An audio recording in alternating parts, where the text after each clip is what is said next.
Good afternoon, class. This is Mr. Yetman, your disembodied voice, and I am going to show you an example of solving a variable separable differential equation, finding what we call the general solution. My first example is the differential equation dy dx equals 3 radical x times y. Our first goal is to separate the variables. That means we're going to put x's and dx's on one side and y's and dy's on the other. Really, dy dx is a mathematical object and can't be treated algebraically, but for the purposes of this technique, we pretend that dy and dx are parts of a fraction and that we can move them around like we do other fractions. So the first thing that I'm going to do is I am going to bring this y over to this side so it can be with the dy, and I'm going to bring the dx over to this side so it can be with the 3 radical x. Please note that you always want the dy and the dx in the numerator when you're using this technique. So I have dy divided by y equals 3 radical x dx.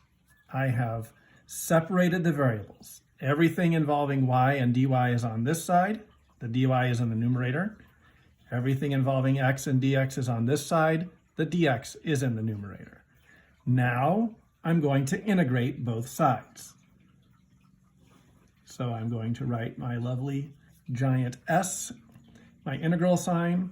This is a houseboat, as we like to call them. This is du over u. So we know that the antiderivative of this is the natural log of the absolute value of y plus c. This one, you might want to think of it as 3 times the integral of x to the 1/2 dx. That means that it's a power rule. So we can integrate that, and we're going to get 3 times x to the 3/2 power divided by 3/2, also plus a c. Now these are two different c's, but in differential equations, we will often use what I like to call squishy c math, which means a constant minus a constant is still a constant. So I am going to actually take this c over to this c, and it's going to become another c. So I have the natural log of the absolute value of y equals 3. Now I'm going to multiply top and bottom by 2/3 to get rid of that denominator. X to the 3/2 plus, and I'm just going to call it c. So now I've done my anti-differentiation, and my next step is to solve for y. So I want to get this y all by itself, which means I need to make the nasty ln go away. Well, we all know how to make a natural log go away. We exponentiate or e both sides. So I'm going to e both sides. That cancels out, leaving the absolute value of y equals, so the 3's cancel here, and I have e to the 2x to the 3/2 plus c. Or y equals plus or minus e to the 2x to the 3/2 plus c. Now this plus c is up in the numerator. I didn't write that perhaps as carefully as I should have, but this is all part of, I'm sorry, not the numerator. This is all part of the exponent of the e. So I need to be careful with that. So what I'm going to do is I'm going to simplify this a little bit more. Now I remember from my Algebra 1 years that x to the m times x to the m is equal to x to the m times, plus n. That if we multiply bases, we add the powers.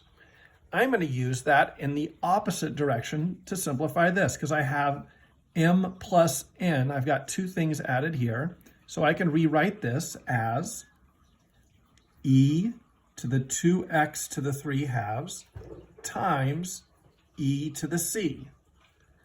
Well, e to a constant is just another constant. So I'm going to rewrite that as just another constant. So I have plus or minus c e to the 2x to the 3 halves. And this is what I call my general solution. Now I'm going to repeat my steps one more time just to make sure that everyone got them down. The first thing I did was to separate the variables. So the first thing I did was to separate the variables. The next thing I did was I integrated both sides. So integrate both sides. Then I solve for y. Oh, by the way, when you integrate both sides, don't forget the c. Then I solve for y, and that was my final step. I found what y was. We'll go over this again tomorrow. If you have questions, please email me.